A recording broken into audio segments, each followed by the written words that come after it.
구약성경 창세기 10장 13장 10절부터 13절까지입니다.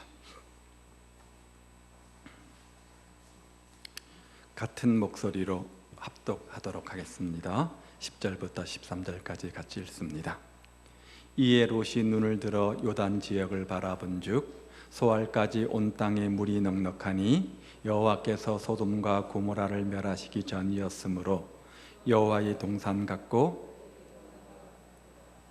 그러므로 롯이 요단 온 지역을 택하고 동으로 옮기니 그들이 서로 떠난지라. 아브라함은 가나안 땅에 거주하였고 롯은 그 지역의 도시들에 머무르며 그 장막을 옮겨 소돔까지 이르렀더라. 소돔 사람은 여호와 앞에 악하며 큰 죄인이었더라. 아멘.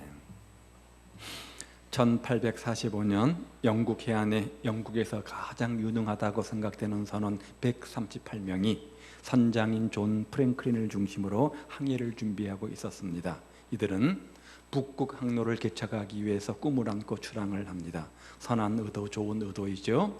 두 배에 나누어 탄 138명의 선원은 각자 사명을 가지고 출발했지만 다시는 고향 땅에 돌아오지 못하게 되는데, 북극 지방에서 이 모습 저 모습으로 얼어서 혹은 굶어 죽은 채 그들의 시신이 발견되었기 때문입니다.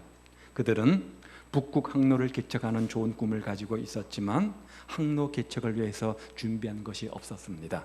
12일 동안밖에 준비하지 못했는데 그것도 12일간 쓸 연료, 그리고 1200권의 도서, 책, 그리고 손으로 연주하는 오르간, 장교들과 승무원들이 사용할 도자기로 된 식기, 또 포도주 잔과 수는 등 이런 접시들, 이런 것들만 많이 준비를 한 거죠. 두꺼운 외투 한 벌 준비 못한 그들은 즐거운 마음으로 출발했지만 추위라고 하는 어려움이 다가왔을 때 추위를 이길 만한 준비가 하나도 되어 있지 않았던 겁니다. 그래서 다 죽게 된 것이죠. 잘못된 선택, 잘못된 준비가 얼마나 큰 비참한 비극을 우리에게 가져다 주는지 좋은 사례라고 생각이 듭니다. 인생을 살아가면서 자신의 행복과 목표와 꿈을 위해서 선택을 합니다. 그런데 마음과는 달리 우리 삶에 나타나는 결과는 오히려 불행과 아픔이 결과로 올 때가 참 많이 있지 않습니까? 인생이 불행하기 위해서 선택하는 사람이 있습니까?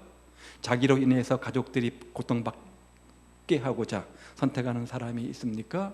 우리 모두가 선택할 때 모두가 나도 행복하고 우리 모든 가족들이 행복하게 바라는 마음으로 올바른 선택이라고 믿고 선택을 합니다. 그런데 그런 사람은 없지만 동기와는 달리 자신이 결정했던 일들이 불행을 가져오는 경우를 제 자신도 그렇고 여러분 삶도 그렇고 주변에서 얼마나 많이 흔히 우리가 이런 경우들을 경험하게 되어집니까? 오늘은 지난주에 아브라함의 지혜로운 선택에 이어서 롯의 잘못된 선택을 한번 살펴보려고 합니다. 아브라함과 롯 사이의 재산 문제로 분쟁이 일어났죠.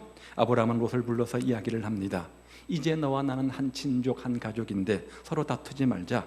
너가 이 넓은 들 가운데 먼저 우하면 내가 자하고 너에게 먼저 선택권을 주겠다, 이렇게 제안을 합니다.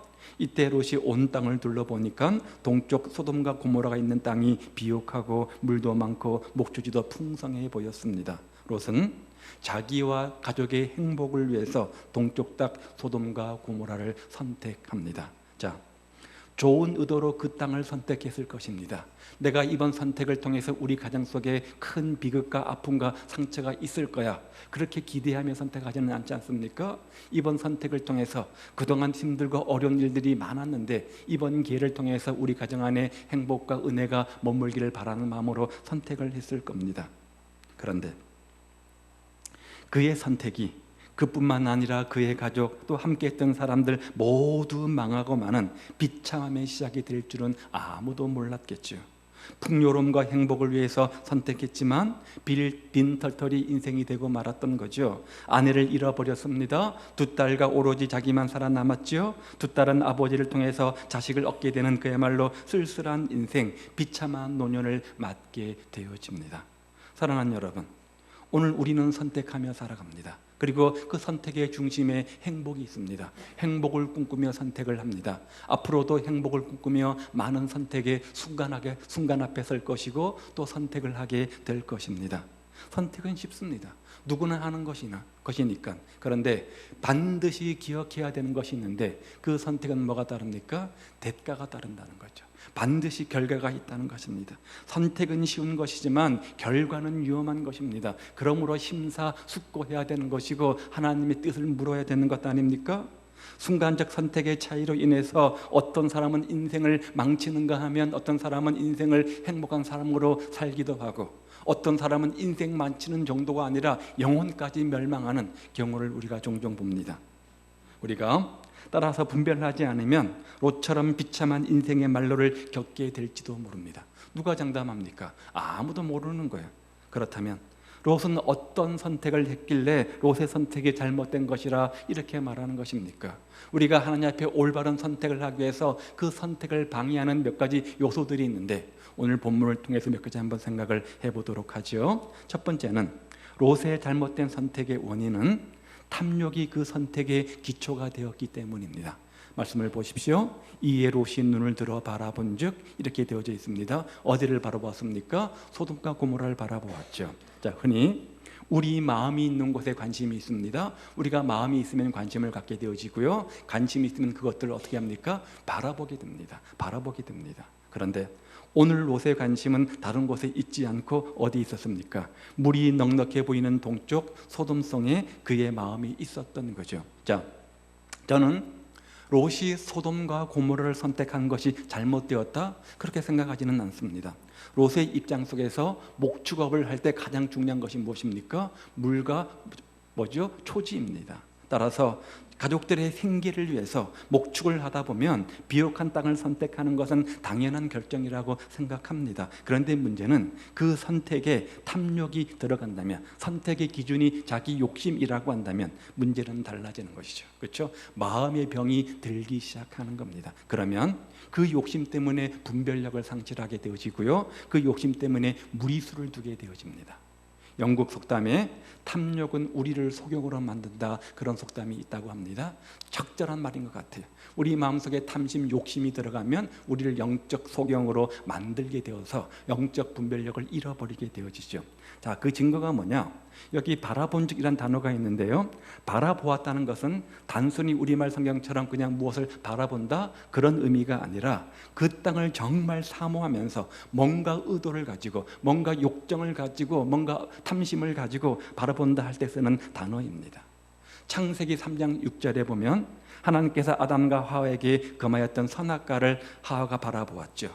바라볼 때 어땠습니까? 먹음직도 하고 보암직도 하고 지혜롭게 할 만큼 탐스러웠다. 그때 쓰는 단어가 바로 이 단어입니다. 즉, 내 생각, 내 욕심, 내 고집, 내 방법대로 그것을 바라보았다는 겁니다. 욕심에 사로잡혀서. 그러니 그것이 얼마나 귀하게 보였을까요? 얼마나 크게 보였을까요? 저 땅에 가기만 하면 이제 나는 한 큐에 끝나는 거야. 행복할 수 있어. 지금까지는 죽도록 고생했는데 내가 저 땅 들어가기만 하면 이제 고생 끝, 행복 시작, 이렇게 착각을 한 거예요. 그런데 우리가 그럴 때가 얼마나 많이 있습니까? 그런 마음이 우리 마음을 사로잡으면 우리가 분별력을 상실하게 되어집니다. 뭐가 옳은 것인지 분별력을 잃어버리게 되어집니다. 그렇게 탐욕이 우리 마음속에 들어오게 되어지면 어떤 특징들로 나타나는가? 몇 가지 특징들이 나타나는데, 첫 번째는 은혜와 감사를 잃어버리게 되어진다는 거죠. 은혜를 잃어버립니다. 감사를 상실합니다. 이기적이 되고 자기중심적이 되면서 자기의 결정을 관철시킵니다. 자, 롯을 보십시오. 그는 아브라함 없이는 존재할 수 없는 사람 아닙니까? 지금까지 아브라함을 통해서 인생을 배웠습니다. 아브라함을 통해서 돈 버는 방법도 배웠고요, 가족을 다스리는 법도 배웠습니다. 아브라함을 통해서 하나님을 알게 되었습니다. 복의 근원 아브라함을 통해서 롯도 축복을 받게 되어진 것입니다. 지금까지 갈대 우르를 떠나서 또 가나안 땅에서 또 애굽 땅에서 다시 가나안 땅까지 이 모든 여정 속에서 누구의 그늘 아래 있었습니까? 아브라함의 그늘 아래 있었습니다. 아브라함의 양육과 돌봄을 받으며 지금까지 살아온 거죠. 하지만 성경 어디를 보아도 롯이 그런 아브라함에게 감사했다라고 말한 적이 없습니다.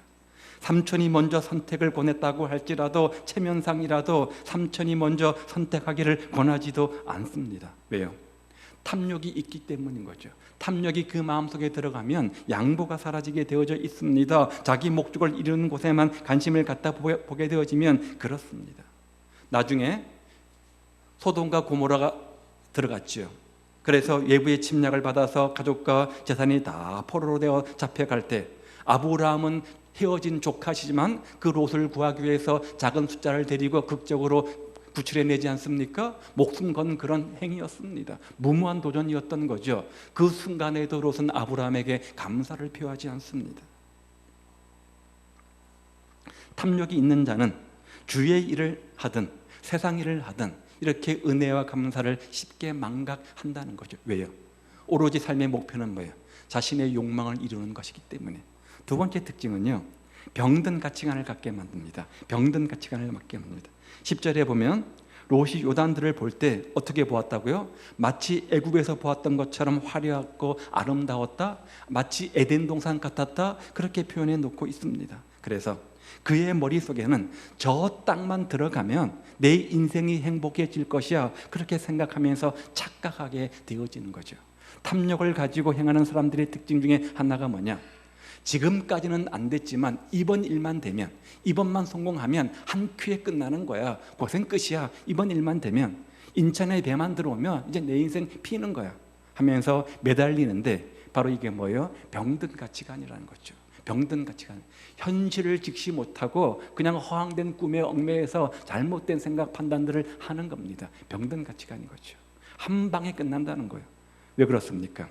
욕심 때문에 올바른 분별력을 상실하는 거죠. 이성적 판단이 마비되는 겁니다. 그래서 누가복음 12장 말씀해 보니까요, 삼가 모든 탐심을 물리치라, 사람의 생명이 그 소유에 넉넉함이 있지 않다, 이렇게 말합니다. 여기 생명이란 단어는 헬라어로 조에란 단어를 쓰는데요, 어떤 의미가 있냐면 생물학적인 생명, 우리가 사는 생명, 이 생명만을 말하는 것이 아니라 삶의 퀄리티, 삶의 질을 말하는 겁니다.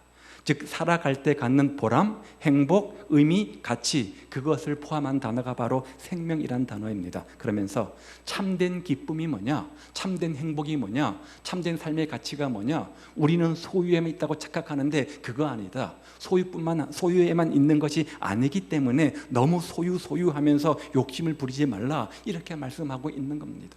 물론 있으면 좋지만 없는 가운데도 얼마든지 참된 삶의 기쁨과 가치와 행복을 맛볼 수 있다, 이렇게 말하는데, 그런데 탐심이 우리 마음을 사로잡게 되어지면 소유가 인생을 행복하게 만든다고 생각하기 때문에 모든 삶의 초점을 어디에 맞춥니까? 소유에 맞추게 되어진다는 거죠.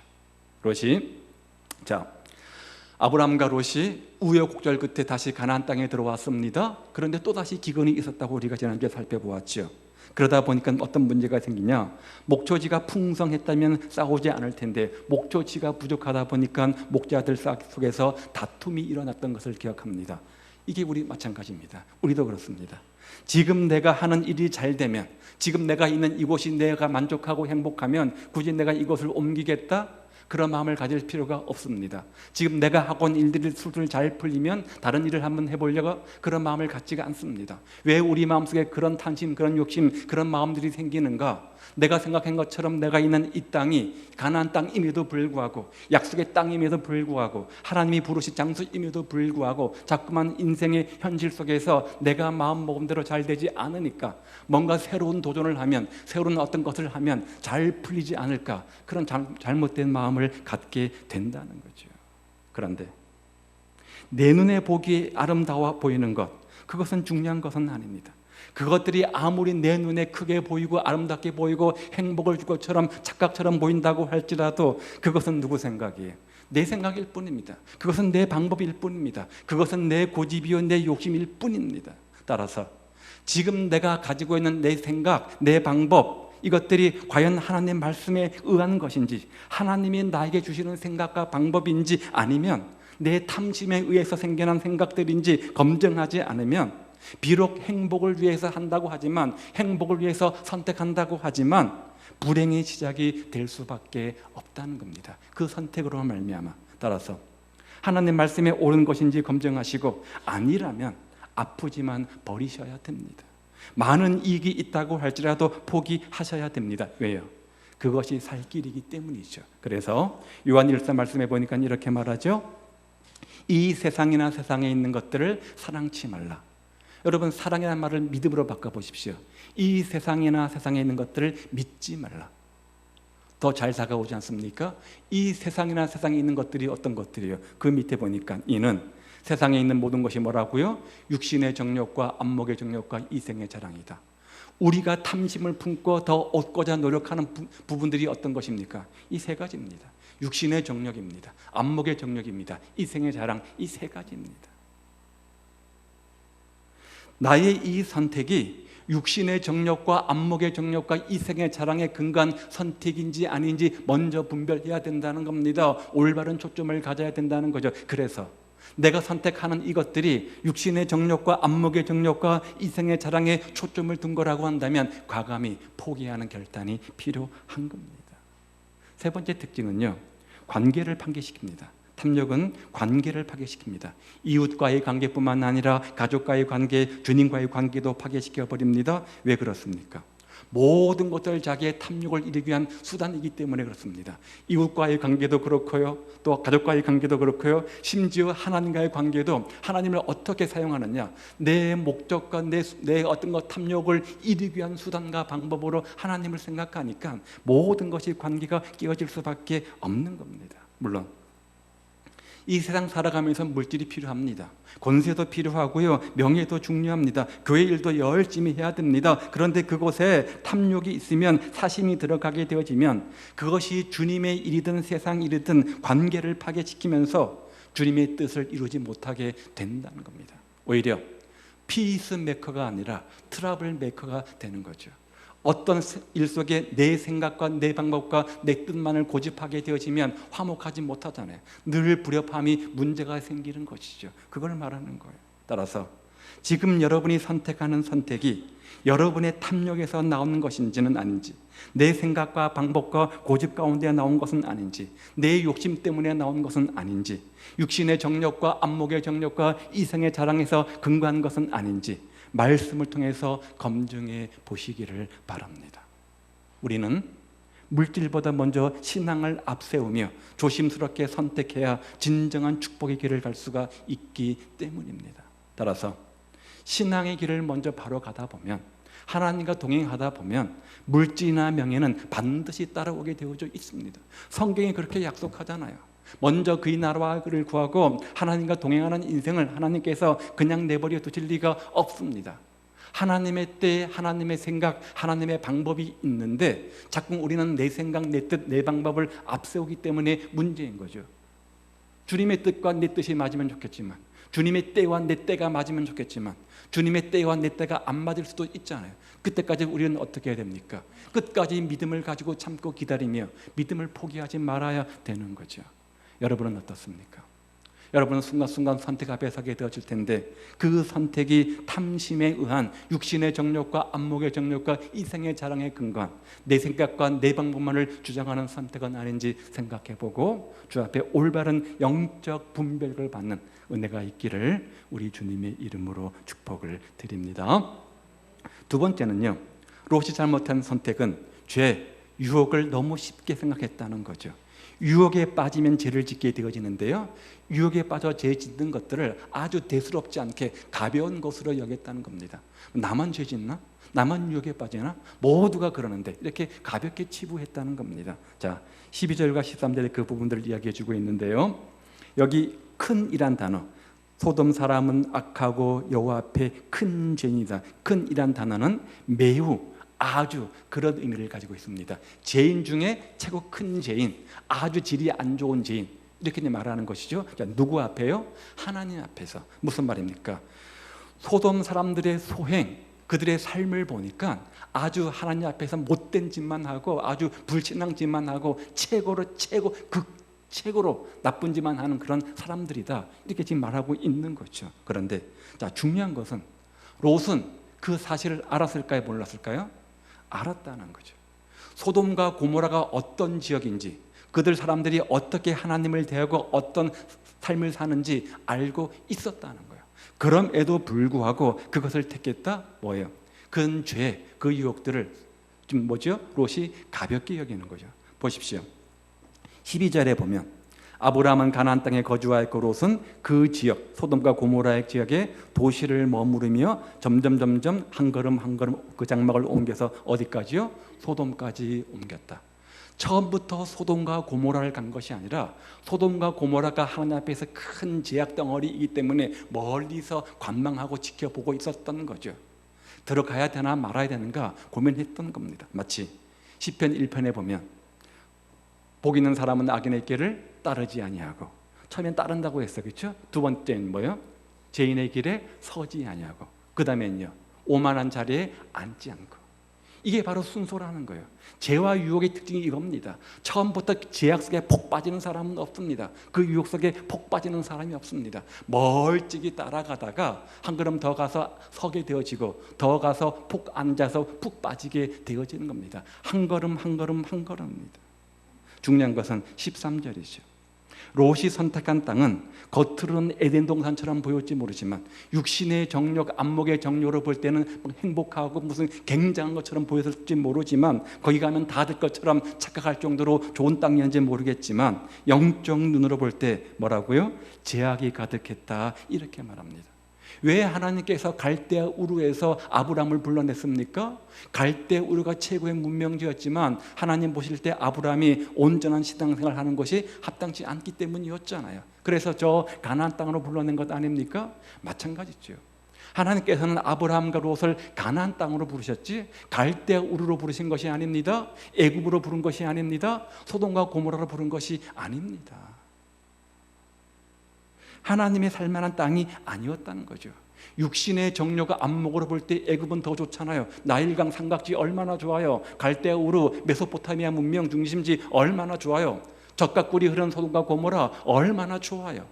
그런데 하나님이 부르신 곳은 어디입니까? 어디예요? 가나안 땅이잖아요. 하나님의 약속 땅은 어디입니까? 지금 이곳 가나안 땅이잖아요. 그런데 안타깝게도 롯은 이 점을 깨닫지 못한 거죠. 아니, 알면서도 그것들을 분별력을 갖지 못한 거죠. 왜요? 뭐 때문일까요? 욕심 때문인 거죠. 그래서 유혹 앞에 쉽게 타협하는 겁니다. 그래서 결국 롯은 자기 마음에 원하는 것을 선택합니다. 하나님이 원하시는 것을 선택한 것이 아니라 자기가 원하는 것을 선택한 겁니다. 맞죠? 비록 마음에 간절한 바람이 생겨서 소돔을 선택했지만, 자기 욕심대로 선택했지만, 그것은 하나님의 뜻과 하나님의 방법과 하나님의 생각과는 거리가 먼 선택이었고, 그 결과 멸망과 저주의 그늘이 밀려오게 되는 거죠. 요즘 다이어트를 참 많은 분들이 하십니다. 그렇죠? 그리고 다이어트도 참 종류가 다양한 것 같습니다. 먹는 다이어트가 있습니다. 먹으면서 하는 다이어트가 있고요. 또 한 가지는 운동하는 다이어트가 있습니다. 이러저런 운동들 하면서 하는 다이어트가 있고요. 또 한 가지는 무슨 뭐 유명 연예인 이름들을 그렇죠? 가지고 하는 다이어트가 있잖아요. 무슨 조혜련 다이어트, 뭐 조혜련의 복싱 다이어트, 또 누구죠? 뭐 황신의 무슨 다이어트 이렇게 막 하지 않습니까? 막 다이어트가 여러 방법이 있는데요. 그런데 이렇게 다이어트 방법이 다양하고 복잡하지만 원리는 한 가지입니다. 뭐냐? 몸이 원하는 대로 하지 말고, 정말 몸이 필요한 것이 무엇인가, 정말 내 몸에 필요한 것이 무엇인가, 그 필요를 채워주는 것이 바로 다이어트의 방법입니다. 먹는 것 아무리 땡겨도 먹지 말고 몸에 필요한 것만 먹으면 다이어트는 저절로 하게 되어져 있습니다. 몸은 원하지 않지만 몸에 필요한 운동을 적당하게 해주면 다이어트는 저절로 되게 되는 겁니다. 문제는 몸이 필요한 것을 하지 않고 몸이 원하는 것을 하기 때문에 다이어트가 안 되고 실패를 하는 거죠. 마찬가지로 우리가 무엇을 선택할 때 내가 원하는 것을 택하기보다도 내게 필요한 것을 택하면 아무런 문제가 없습니다. 그런데 문제는 내가 원하는 것은 내 본성적으로 강력하게 느껴지는데 자꾸만 먹고 싶잖아요. 막 땡기는데 내게 필요한 것들은 참 쉽지 않다는 거죠. 많은 인내와 참음과 고통이 뒤따른다는 거죠. 그리고 잘 모르기도 합니다. 어떻게 하면 내게 필요한 것을 찾을 수 있느냐라고 하는 것이 중요한 거겠죠. 자, 이것을 위해서 우리가 눈을 관리할 필요가 있습니다. 옛말에 견물생심이라 그런 말이 있죠. 보는 것이 중요합니다. 왜요? 보다 보면 그것이 마음속에 욕심이 생기고 욕심으로 꽉 차게 되어지면 행동으로 옮기게 되어집니다. 그럴 때 그게 바로 죄가 되는 거죠. 하하를 보십시오. 창세기에 보면 하하가 선악과를 뭐라고요? 본즉 이렇게 되어져 있어요. 그랬더니 어떤 마음이 들었냐? 보암직도스럽고 먹음직도스럽고 탐스럽다. 마음에 욕심이 생긴 거죠. 마음의 욕심으로 꽉 차니까 어떻게 됩니까? 폭발하죠. 어떻게 합니까? 행동으로 옮기는 거죠.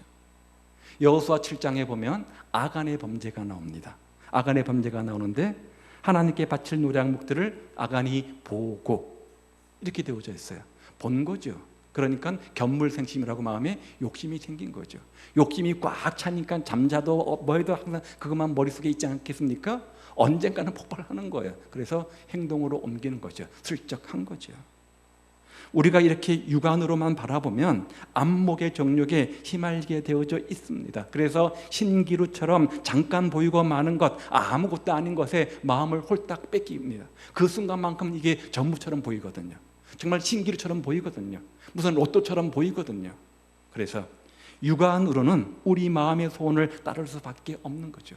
육신의 생각이 우리 마음속에 꽉 차게 되어지면 하나님의 생각은 온데간데 없게 됩니다.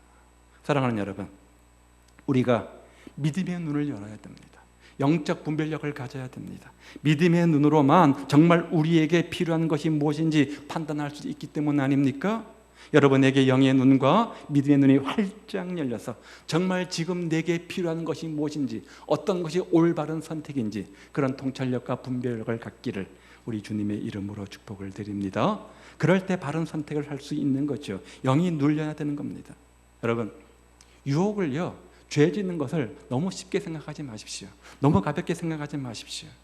사업하는 분들의 이야기를 들어보면 거래처로부터 많은 유혹들을 받습니다. 그렇죠? 많은 그 숨은 거래 이렇게 하지 않습니까? 그 유혹 앞에 한번 타협하고 나면 그때부터 끝나는 거예요. 그 죄의 유혹으로 인해 가지고 타협한 사람들은 그 다음에 다시 바로 잡으려고 해도 됩니까? 안 됩니다. 한번 그 검은 커넥션이 연결이 되어지면 그 다음부터는 어렵습니다. 왜 그렇습니까? 받은 돈이, 그 잘못된 부당 거래가 그 사람을 뭐죠? 올가매는 거죠. 마찬가지로 죄도 그렇습니다. 죄는 더 심각합니다. 더 심각하게 우리의 삶을 올가매게 되고 우리 행동을 주장하고 우리 생각들을 주장하게 되어집니다. 그래서 성경 데살로니가전서 5장 22절 말씀에 보면 이렇게 말해요. 악은 모든 모양이라도 버리라. 악은 모든 모양이라도 버리라. 크든 작든 이거든 저거든 어떤 거든지 시작이 중요한 것이기 때문에, 한 번이 중요한 것이기 때문에 모든 모양이라도 버려라, 이렇게 말하고 있는 거죠. 우리 성품 속에는 죄성이 있습니다. 우리는 연약한 죄인들이기 때문에 본성적으로 악한 마음들을 가지고 있습니다. 여러분, 가르치지 않아도요, 어린아이나 어른은 누구나 다 보면요, 못된 것부터 배웁니까? 좋은 것부터 배웁니까? 못된 것부터 다 배우게 되어져 있어요. 어느 부모가 자신의 약점, 못된 것들을 자식들에게 전수하겠습니까? 그런데요, 부모의 닮으라고는 좋은 점은 안 닮고 닮지 말기를 바라는 것만 꼭 닮아 있는 모습들을 우리가 보지 않습니까? 인간의 본성입니다. 그런 본성을 가지고 있고요, 또 우리에는 유혹들이 옵니다. 여러분, 인생을 살면서 얼마나 많은 순간순간 유혹 앞에 우리가 직면하게 되어집니까? 달콤한 유혹, 아이스크림처럼 살살 녹는 그런 유혹들이 참 많이 우리에게 다가옵니다. 그런데 그런 유혹들이 어떤 역할을 하냐? 본성 속에 숨겨있는 죄성을 자극하는 겁니다. 자꾸만 자극하는 겁니다. 부추기는 겁니다. 해, 괜찮아, 해, 괜찮아, 뭐 너만 하냐, 괜찮아, 이렇게 부추기는 겁니다. 그러면 그 순간 우리는 분별력을 상실하게 되어지죠. 그래서 나만 그러냐? 다 그런데 나만 이렇게 하냐? 저 사람도 저렇게 하고 이 사람도 이렇게 하는데 왜 나만 가지고 그래? 자신을 합리화하죠. 이번 한 번쯤이야, 뭐 내가 계속 하겠대? 딱 이거 한 번인데 한 번도 못 감아줘? 한 번만 봐줘. 그리고 내가 지금 신앙생활 몇십 년째 했는데 내가 괜찮아, 나는 딱 선을 긋고 요만큼만 할 거야, 나는 분별력이 있고 난 능력이 있어. 그리고 어떻게 먹고 살아야지, 먹고 살려고 하는 것이지 내가 뭐 다른 거 없잖아, 먹고 살려면 어쩔 수 없는 거 아니냐, 이렇게 우리가 합리화하면서 자기도 모르게 죄의 유혹 속에 빠져들게 되는 거죠. 그 순간 이성은 마비되는 겁니다. 이성은 마비되는 겁니다. 한 걸음 한 걸음 한 걸음이죠. 죄는 우리를 그렇게 만듭니다. 죄는요, 과정도 파괴시키고요, 또 하나님을 버리게 만들고 이웃도 버리게 만들고 심지어 자기 인생도 포기하게 만듭니다. 따라서 죄는 아무리 작은 것이라고 할지라도 쉽게 다루어서는 안 된다는 겁니다. 어떻게 오는가? 야고보서 말씀을 보십시오. 오직 각 사람이 시험을 받는 것은 자기 욕심에 끌려 미혹됨이니, 우리가 아는 말씀도 있잖아요. 욕심이 잉태한 즉 죄를 낳고 죄가 장성한 즉 사망을 낳는다. 한 번의 욕심, 한 번의 유혹이 사망으로 가는 것 아니죠. 보십시오. 욕심이 자라서 뭐가 됩니까? 죄가 되는 거죠. 유혹이 옵니다. 수많은 유혹들이 우리 인생 속에 다가옵니다. 그 유혹들을 우리가 다 행함으로 옮긴 건 아니죠. 아, 이건 유혹이니까 지워버려, 하지마 라고 포기하는 것이 있는가 하면, 어떤 것은 다 기에 걸려서, 마음속에 걸려서 행동까지 가는 경우가 있습니다. 그게 뭡니까? 죄가 되는 거죠. 그렇죠? 그렇게 유혹들이 오다 보면 죄를 짓게 되어지고, 죄를 하나 둘 한 걸음 한 걸음 짓다 보면 결국 뭐라고요? 사망에 이르게 되어진다는 거죠. 그렇죠? 한 걸음 한 걸음입니다. 따라가다가 서게 되어지고 앉게 되어지는 거죠. 그런데 어떻게 이런 유혹과 죄가 오는가? 그 앞에 보십시오. 오직 각 사람이 시험을 받는 것은 뭐라고요? 자기 욕심에 끌려 미혹됨이니. 자기 욕심 때문이라는 거예요. 유혹받아서 그렇다는 거죠. 미혹받아서 그렇다는 거죠. 그것이 욕심이 내 마음속에 있다 보니까 유혹으로 오고, 유혹이 있다 보니까 행동으로 옮기게 되어지고, 그것이 죄가 되고, 죄가 하나 둘 쌓이다 보면 영적으로 멸망할 수밖에 없다, 이렇게 말씀하는 거죠. 우리는 어떻습니까? 너무 쉽게 타협하지 않습니까? 세상이 이런데 세상이 이런데 타협하지 않고는 도저히 살 수가 없다. 한 번이 중요한 거죠. 유혹과 세상 앞에서 한 번이 중요한 겁니다. 한 번 타협하면 두 번, 세 번은 저절로입니다. 따라서 어떤 죄의 유혹이 온다고 할지라도 그 유혹 앞에 여러분 타협하지 마시고 믿음을 지키시고 올바른 분별력을 가지시기를 바랍니다. 아무리 소돔과 고모라처럼 육신의 눈으로 볼 때는 마치 무슨 에덴 동산 같고 젖과 꿀이 흐른 땅처럼 보일지 모르지만, 하나님 보실 때 영적으로 아니라면 우리가 가감히 포기하는 어떤 그런 죄의 유혹 앞에 영적 분별을 갖는 우리 모두가 되시기를 주님의 이름으로 축복을 드립니다. 세 번째는요, 공동체의 유익을 고려하지 않고 자기의 유익만을 고려했다는 겁니다. 자, 오늘 본문이 어떻게 시작이 됩니까? 이에 무슨 말이에요? 삼촌인 아브라함이 롯에게 제안을 합니다. 땅은 좁고 사람과 가축은 많아서 자꾸 다툼이 일어나는데 우리 서로 의상하지 않도록 우리 다투지 말자. 그리고 제안하기를 먼저 너가 선택하라. 너가 먼저 선택하라. 여러분, 아브라함 입장 속에서 잘 달래거나 잘 책망하거나 가르쳐서 데리고 있어도 되는 것 아닌가요? 굳이 헤어지는 것이 정답일까요? 한번 고민해 보십시오. 왜 아브라함 이 대목에서 조카 롯과 헤어지려고 했을까? 한번 고민해 보십시오. 일반적 상식으로는 그냥 잘 데리고 있으면 되는데, 잘 오냐 해서 잘 데리고 있으면 될 텐데 왜 아브라함은 조카 롯과 헤어지는 것을 정답으로 찾았을까? 여하튼 간에 서로 의상하지 않도록 하기 위해서 제안을 합니다. 선택권을 양보하죠. 그런데 그 제안을 듣고 롯의 반응이 10절에 나와 있는데 이에 이렇게 되어져 있는 겁니다. 무슨 말입니까? 롯이 아브라함의 그 제안을 듣고 바로 그런 뜻이죠. 그렇죠? 자, 보통 여러분이 롯이라고 한다면 삼촌 아브라함이 그런 제안을 했을 때 어떻게 반응하는 것이 인간적이고 바른 상식적인 반응일까요? 롯은 아무리 삼촌이 먼저 선택하라고 했다고 할지라도 다시 양보하는 것이 맞는 것 아닙니까? 연장자입니다. 삼촌입니다. 그리고 지금 이 공동체의 지도자입니다. 지금까지 자신에게 은혜를 베푼 사람입니다. 지금까지 자신을 인도하고 돌봐준 사람 아닙니까? 그러면 당연히 이렇게 말하는 것이 정상적인 거죠. 아닙니다. 삼촌 먼저 선택하십시오. 삼촌이 좌하시면 제가 우하고요, 삼촌이 우하면 제가 좌할게요. 이게 맞는 반응 아닙니까? 설사 그렇게 해서 삼촌이 그렇게 하라고 해서 선택했다고 할지라도 선택한 다음에 적어도 한 번쯤은 그 삼촌을 찾아갔어야 되겠죠. 삼촌이 그렇게 해서 제가 염치없이 이렇게 선택했습니다. 이렇게 알려야 되는 거죠. 왜냐하면 자기가 좋은 것을 선택하면 삼촌은요, 그만큼 나쁜 것을 선택하는 상황인 거잖아요. 자기도 좋은 것을 선택하고 삼촌도 좋은 것을 선택하고 그런 상황이 아니잖아요. 조카인 자기가 좋은 것을 선택하면 삼촌인 아브라함은 상대적으로 덜 좋은 것을 선택해야 되는 상황 아닙니까? 그렇다면 삼촌 의견도 들어봐야 되는 것 아닙니까? 삼촌도 좋은 길을 택할 수 있도록 한 번쯤은 배려를 해야 되는 것 아닙니까? 그러나 롯은 자기가 선택한 이후에 삼촌 아브라함에게 돌아올 결과를 생각지 못한 거죠. 그저 자기 중심적으로 자기 입장만을 생각한 겁니다. 그래서 사리사욕은 챙겼지만 공동체의 유익은 고려하지 못한 거죠. 만약 그때 조카 롯이 복의 근원, 축복의 통로, 믿음의 조상 아브라함을 떠나지 않았다면 어떻게 됐을까요? 결과는 달라졌겠죠. 하진 않았지만 또 한 가지 큰 실수는 뭐냐? 롯이 복의 근원 아브라함을 떠난 것입니다. 그런 선택을 했다는 것도 문제인 거죠. 성경 볼까요? 고린도전서 말씀인데요. 모든 것이 가나 모든 것이 유익한 것이 아니요 모든 것이 가나 모든 것이 덕을 세우는 것이 아니니 누구든지 자기 유익을 구치 말고 남의 유익을 구하라. 무슨 말입니까? 선택은 자유예요. 내 마음대로 할 수 있습니다. 누군가가 조언해도 안 들을 수 있고요. 내 마음대로 내 의지대로 할 수 있습니다. 얼마든지. 그런데 올바른 선택을 하기 위해서 어떻게 된다는 거예요? 우리가 선택을 할 때 그 선택의 결과가 미칠 것들을 생각하면서 이왕이면 다른 사람에게도 유익한 선택을 하는데 특별히 공동체의 유익을 고려하라 이 말 아닙니까? 내가 이런 말을 하면, 내가 이런 행동들을 하면, 내가 이런 선택들을 하는 게 정말 공동체를 유익하게 하는 선택인가? 정말 내가 이렇게 하는 것들이 공동체를 든든하게 세우는 건가?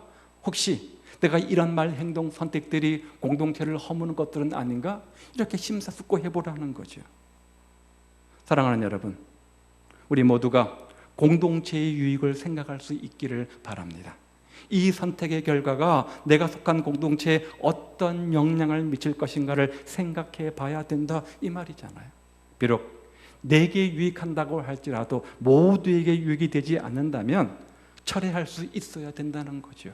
때로는 비록 내게는 손해가 된다고 할지라도 공동체에 유익하다면 그 길을 선택할 수 있어야 된다는 것 아닙니까? 그런데 탐심, 욕심, 자기 생각으로 꽉 차 있으니까 그런 안목, 그런 배려를 갖고 있지 못한 거죠.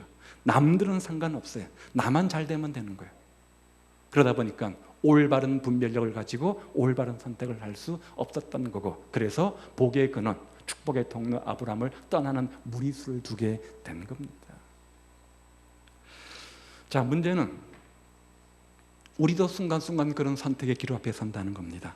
어쩌면 여러분 가운데 지금 중요한 선택을 앞에 놓고 있는 분이 계실지도 모르겠습니다.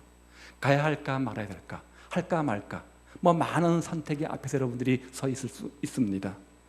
오늘의 선택은 내일의 나를 만드는 겁니다. 어제의 선택이 오늘 나를 만들었듯이 오늘의 선택은 내일 나를 만드는 겁니다. 여러분 가운데 많은 선택을 하면서 잘못되고자 하는 의도를 가지고 선택하는 분은 안 계실 겁니다. 오늘도 여러분 선택하며 살아가게 되어지는데 올바른 선택할 수 있기를 우리 주님의 이름으로 축복을 드립니다. 그 선택의 기준이 뭡니까? 혹시 나의 선택의 기준이 롯처럼 내 개인적 욕심, 내 방법, 내 생각만을 고집하는 선택은 아닌지 한번 생각해 보십시오. 세상의 유혹과 제약 앞에서 너무 쉽게 타협하는 그런 선택은 아닌지 한번 생각해 보십시오. 공동체의 유익보다는 내 유익만을 고집하는 자기 중심적 삶은 아닌지 생각해 보고, 그런 잘못된 선택의 기준이 있다고 한다면 여러분 무엇이든지 과감하게 포기하는 결단이 있기를 바랍니다. 그리고 아브라함처럼 지혜로운 선택을 하셔서 저와 여러분의 남은 인생이 복되고 아름다운 삶, 축복의 통로요 믿음의 복조상되는 그런 복에 근원된 삶이 되시기를 우리 주님의 이름으로 축복을 드립니다. 기도하겠습니다. 자, 오늘 우리는